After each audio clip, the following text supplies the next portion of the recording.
Welcome to Hip Hop Now Podcast. If you're from the future, you know what to do. Get your ass out of here. Don't disrespect the legend. Hip hop is here to stay. Let's get right into the business. What up, y'all? I am your host, Vegas, and this is Hip Hop Now Podcast, a podcast specifically designed to keep you caught up on all things hip hop, music, and culture. That happened throughout the week. Big shout out to the Patreon supporters over at patreon.com/hiphopnow, past and present. And if you are watching this on YouTube, you'll see in the ticker below all the people that have contributed throughout the time. I appreciate you. If you would like to learn a little bit more, visit the link in the description of this episode. There's even a free tier. So, I know economy is crazy. Some people ain't got it. But you can also join those people. Also, we are trying to get to 500 subscribers on the YouTube channel. If you've been listening on audio forever and video is not really your thing, but you dig what I do, head over to YouTube and hit a subscribe button. You ain't even got to watch. I appreciate it if you watch, but you don't have to watch if you don't want to. It's cool. Trying to get to 500 subscribers. I think right now we're gaining on 400. I think we could do 400. We're about 6 subscribers away from 400. So be those 6 people that get in there and subscribe to the podcast and share it with people you know would also enjoy it, right? Because that's what it's all about in the social media game and content creation game. The more subscribers, the more likes, the more people share my content, the more it's exposed to people who dig hip hop content. There's a ton of people who would watch my content, and for some of you out there, your content, if they knew about it. So show your support today. Big shout out to hiphopdx.com, Ambrosia for Heads, the Source Magazine.com, and a couple of places where I get some of these stories from. Let's get right into the business. So if you're from the future, you know what to do. Get your ass out of here. You already know what I'm about to say. But nevertheless, Beanie Sigel celebrated 50 years on this earth on March 8th, 2024, right? 50 years old. Happy birthday, Beanie Sigel. Salute. Definitely one of the dopest MCs in hip hop history. Put Philly on the map in a way that it hadn't been, if you ask me, at the time when he signed to Rockefeller and he had his run. And his debut album, The Truth, is 24 years old in 2024. Now, apparently I heard something about him celebrating 25 years, but come on, dog, that's next year, but since it's the 24th anniversary, I was like, you know what? Personally, my favorite Beanie albums are the second album, which I think was The Reason. I can't remember because that one I don't go back to as much, but that's probably the second album I go back to from time to time. But the one I listen to almost annually since it dropped is The Becoming. I feel like it's hands down the best album in his catalog.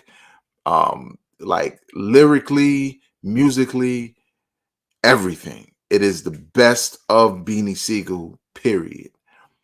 But I was like, 24 years of, Beanie Sigel's debut album, The Truth. Let me run that back. And why I say that, because when it dropped, I was a little underwhelmed. And I'll tell you why. The songs that are on there that are hot are hot.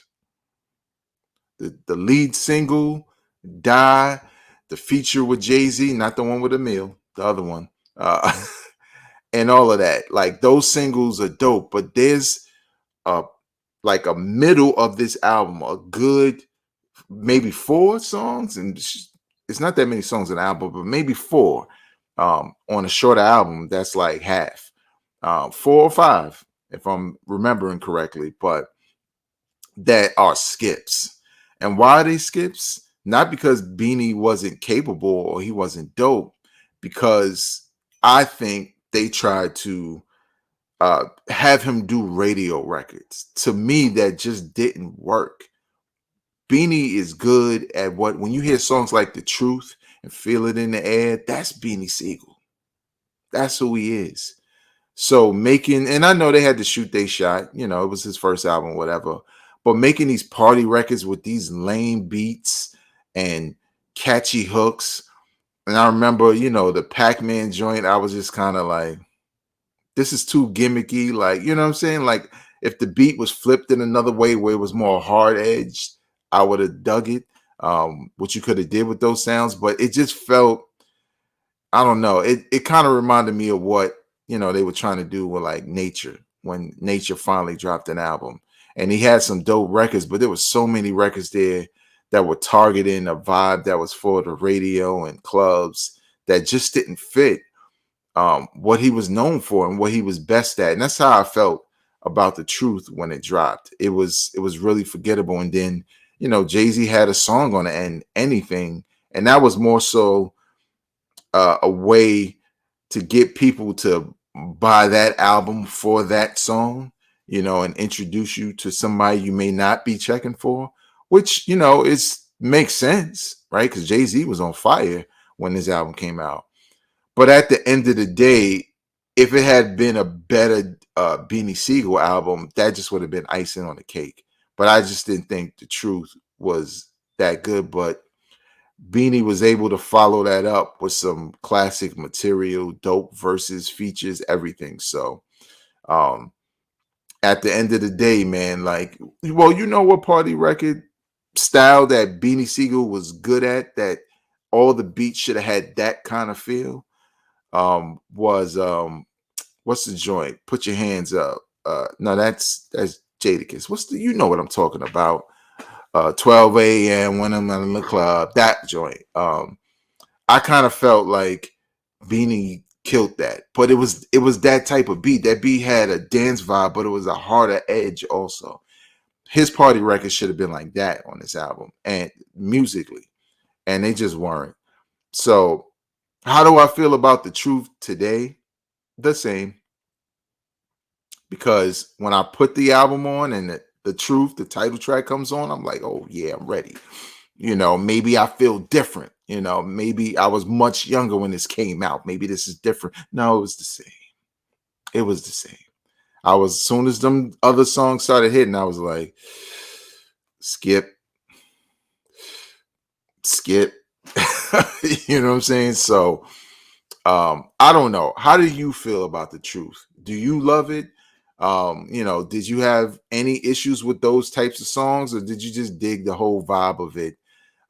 Because I'm curious, if you like that, well, then how do you feel about the other albums that he had, like The Reason and The Becoming? So there you have it. Leave your comments in the comment section below, or somewhere, or hit me up on social media at Vegas World INC. We could chop it up, but definitely here, you know, this is where the party at on YouTube.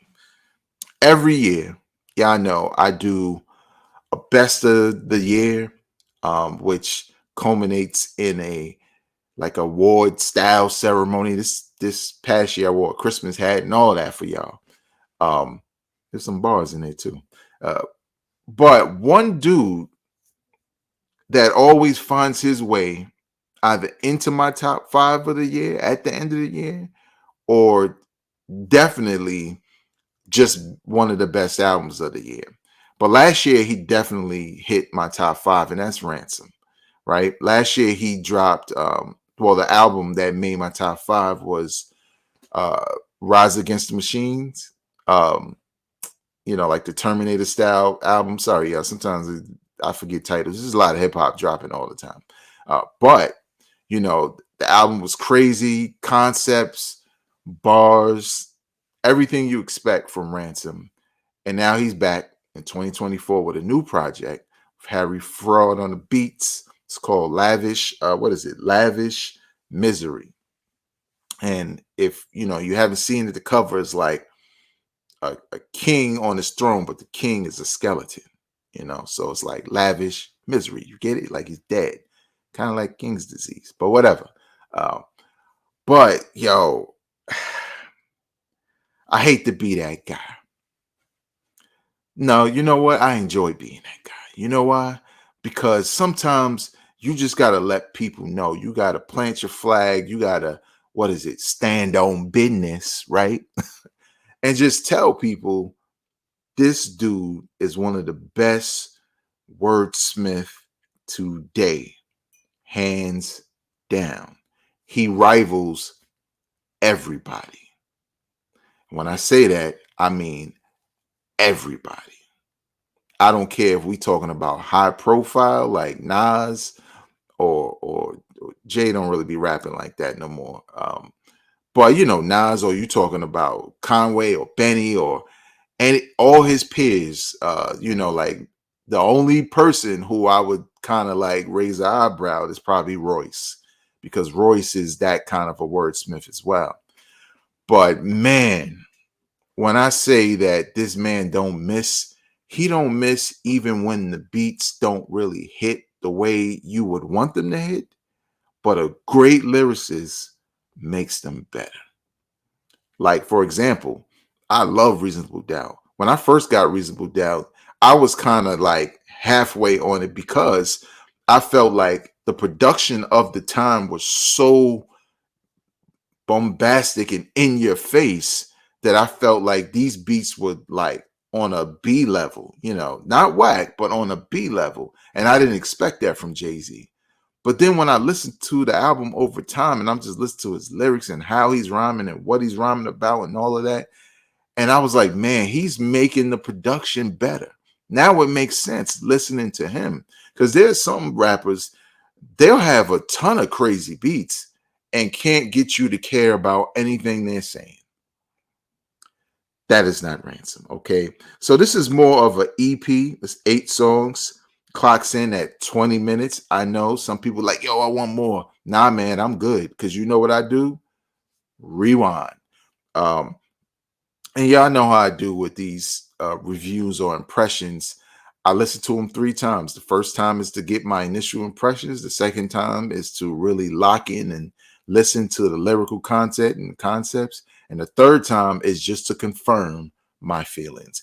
And when I say, I could easily say, this is already in my top 5 of 2024 because the bars are that potent. Example. Now there are features on here, right? Boldy James is on here, 38 Specials on here. But one song early on that had me like, man, this dude, you know, I'm about to roll up. Like, this dude is exactly why I love hip hop today.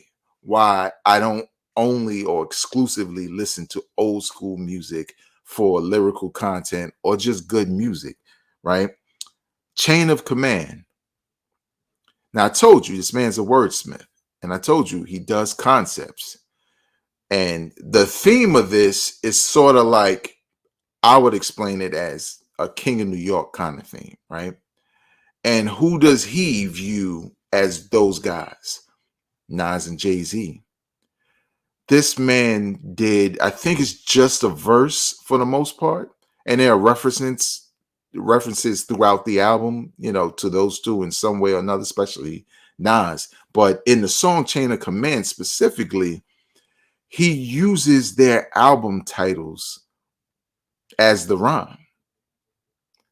And it all makes sense, right? It's not, because some cats would do that and say, I got a King's disease, so it was 444. Like, that's lazy. That's not that's not what Ransom's doing. If you did not know Nas and Jay-Z's catalog at all and you loved hip hop, you'd be like, oh, I like that song. That song was dope. And then when I told you, yo, he used the titles of their albums in that whole verse. Like, the whole verse is Jay-Z and Nas album titles. Your mind would be blown, right? Now, I know there's some hip hop historians, you know, who don't get a dime to be that, right? I know there's some hip hop gurus who ain't been at park jams like I've been, right? I've been at park jams. I ain't that old, but I'm old enough to have been at a park jam as a shorty, right? And I know there's those who, went to school and got a degree. I got a degree in the streets. I was in the ciphers, boy. I was a DJ and a rapper. But I digress. What I'm saying is, who cares who we are beyond being fans when somebody rapping like this, right? Like when somebody rapping like that.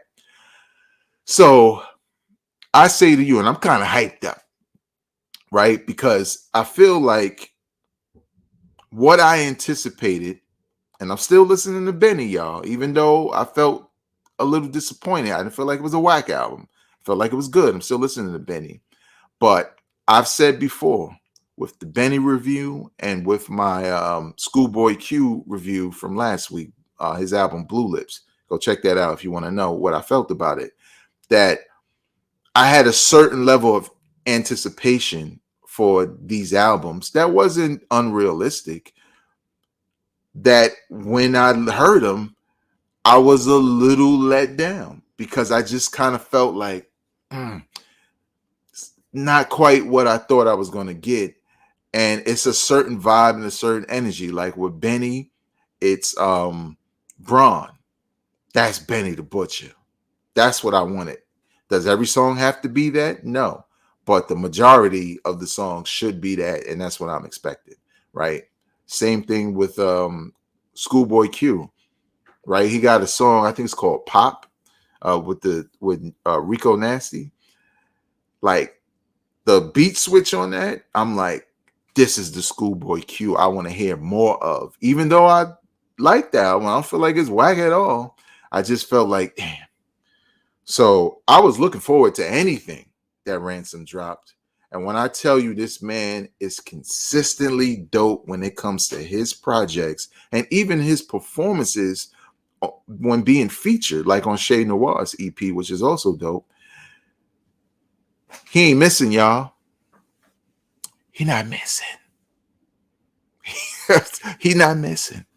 So I say to you, if you never heard of Ransom, you could start with this. It's fine, And if you kind of like it, don't like it, then go back and check out other joints he got. As a matter of fact, the album I couldn't remember from last year was Director's Cut 4, I believe, Rise of the Machines. Go check that out. Go check out the other Director's Cuts. Him and Nicholas Craven are like, Guru and Premier. They work the best together. Go check that out if you never heard of Ransom. If you're a Ransom fan, go ahead and download it. Go ahead and buy it. Whatever you got to do, whatever he's selling, whatever way he's delivering it, go check it out, right? Now, do I say this as it's a classic or it's the best thing he's ever done? I don't think it's the best he's ever done. I just think if you've been satisfied with what Ransom has given us as hip-hop fans, I think you'll be satisfied again. So there you have it. Have you heard Ransom and Harry Fraud's new album, Lavish Misery? Leave your critique, your review in the comment section on the YouTube channel. And lastly, so Nelly did an interview recently. Let me see if I can look. I'm looking at hiphopdx.com and it says Nelly argues his era of hip hop was the toughest ever. Now, okay, so Nelly appeared. Okay, I'm just going to read it, y'all. During an appearance on LeBron James's The Shop, the St. Louis rap legend reflected on his breakthrough success in the 2000s and the challenges he faced in trying to stand out in a crowded marketplace full of bona fide stars. Now, let me see if I can find a quote. Quote from Nelly. Country Grammar sold 5 million and I didn't even get nominated as Best New Artist because my album came out in 2000, so I wasn't even on the ballot. In 2001, the great, talented, and well-deserving Miss Alicia Keys won, and she would have won. Let's see where he gets to the quote. Okay, you got to understand, my era of music was the toughest era in hip-hop ever. When I put out songs, I had to go against DMX, Jay-Z, Eminem, Lil Wayne, 50 Cent, Ludacris. All of us are fighting for one spot. So from 99 to 2008, 2010, it's the hardest era ever to get records. Now, how do I feel about it? I agree with him, but I agree with him regarding the context in which he means this. That era, financially, record sales wise, Nelly is spot on. That was probably hip hop's peak of record sales, because a lot of these artists, in some case, like Eminem was a monster. Eminem got diamond albums, right? Like Jay-Z was on top and doing crazy numbers also. Well, Jay-Z never did that crazy, but when it came to like singles and all of that, still had to compete with his popularity. Album wise, I think he always did less than others, but 50 Cent had a diamond album, right? And he was selling records. Ludacris was selling millions. Like, I totally agree with him when he talks about that era being the toughest era. But what happens when that's the headline? 99 to about 2008, 2010 was the toughest era to be a rapper. Well, the hip hop police pull up. And I'm with him this time, y'all. I got my badge. And I'm like, whoa, whoa, whoa, whoa, whoa, whoa. Be specific. Even though he was, but be specific. Say record sales, because us, the hip hop police, say lyrically, it was not. I don't care how many singles you like. I like them too. I don't care who you feel is the GOAT mentioned out of those people. Cool.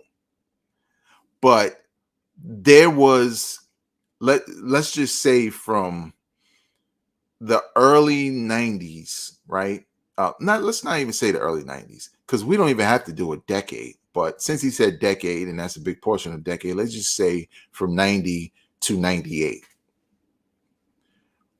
92, probably 92 on, especially when it came to the East Coast and some cats on the West Coast too. Like, Souls of Mischief, right? Them dudes were they had bars, you know what I'm saying? It was so competitive, especially once the East Coast had a surge of the Nas's and the Biggies and the Wu-Tangs and the Black Moons and, the Mobb Deeps and all of that, right? The bars got crazy lyrically.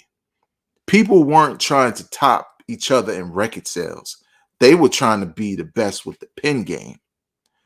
In the decade he describes became more about, now don't get me wrong, lyrics was still a part of it, but it became more about record sales and radio play. All of those people he named were successful on the radio. But when we talking about lyricism for that decade, some of it took a back seat.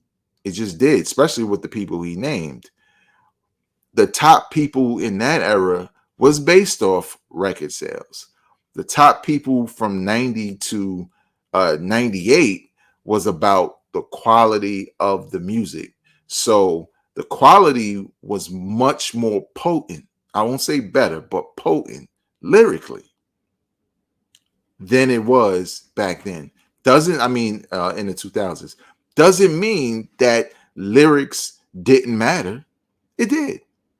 But what Nelly is describing is basically what it was like to try to make hit records and be number one when you had to go up against all of them, all of these different people, right? So I totally agree, because those were the hit makers of that time. 50, Ludacris, all of Jay-Z, all DMX, all of them. Those were the hit makers. Alicia Keys, Nelly. But that's what that was about. So when he say toughest, that's what he means. But we know in hip hop, the minute you say it and you don't give the context in which you're saying it, and I know there's certain people feel like, nah, man, I feel like lyrically, nah, B, no.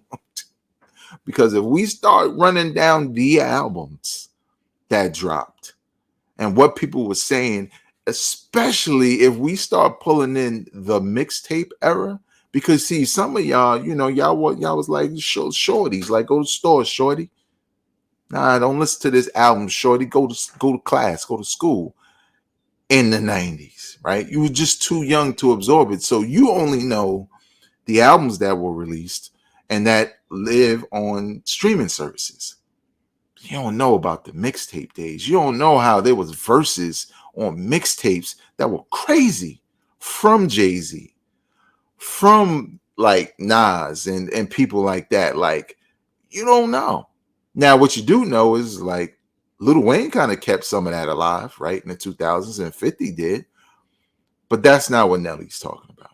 Nelly's talking about what it was like to try to make hits and compete against giants. And around that time, making hits didn't always equate to top lyricism.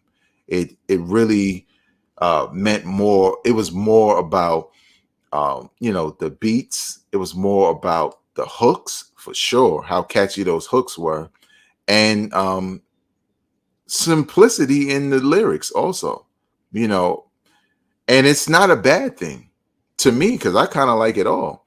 I just think that there's a separation when people start debating, because I saw people debating and not really understanding his context, that in order for these people who are artists whose job is to sell records when they had these major deals, which is what those guys was doing, it's less about making your lyrics complex, because in order to sell records, you have to sell to the casuals. Casuals make up the majority, y'all. I'm sorry. We are the loud minority. We are the hip hop heads. We the police. We don't matter as much when it comes to sales. Now, when it comes to quality and integrity, that's when we get to talk. But when it comes to sales, if you don't understand that, this is the mission, and sometimes you could do both.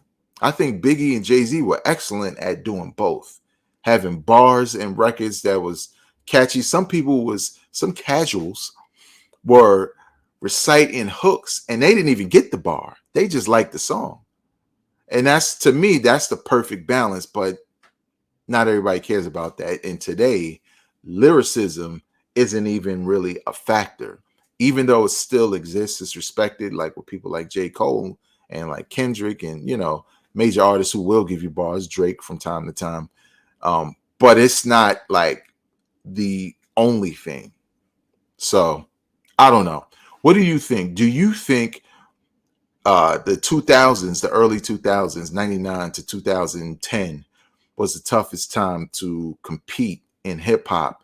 Or maybe you feel like the late 90s was just as tough, where there were records, or where Tupac was still selling records, and so was Biggie and Bad Boy, and Here Comes Rockefeller, and and do you feel like that was even tougher because of the competition and those you still had to compete with at that time? Leave your comments in the comment section below. And please know that you can get this podcast in audio form on Apple Podcasts and on Spotify. And one of the dope things that was just announced, if you have an iPhone or I assume an iOS device in general, that could be an iPad also, that now they have transcripts for podcasts, and I feel like they're automatically generated. So if you're a type of person where maybe you have a job where you would like to listen, but you can't always because you're getting interrupted, or you definitely can't watch the video, but maybe you could read it. Transcripts are dope, man. They're really dope, and they also serve for they're accessible to people who need them, but still want to join in the conversation. So I don't have an iPhone anymore, y'all. I might go back. I'm Android right now. Samsung is kind of crazy. Leave your comments in the comment section below. Visit patreon.com/hiphopnow to join the party. And please know I am not a critic. I'm a fan. Peace.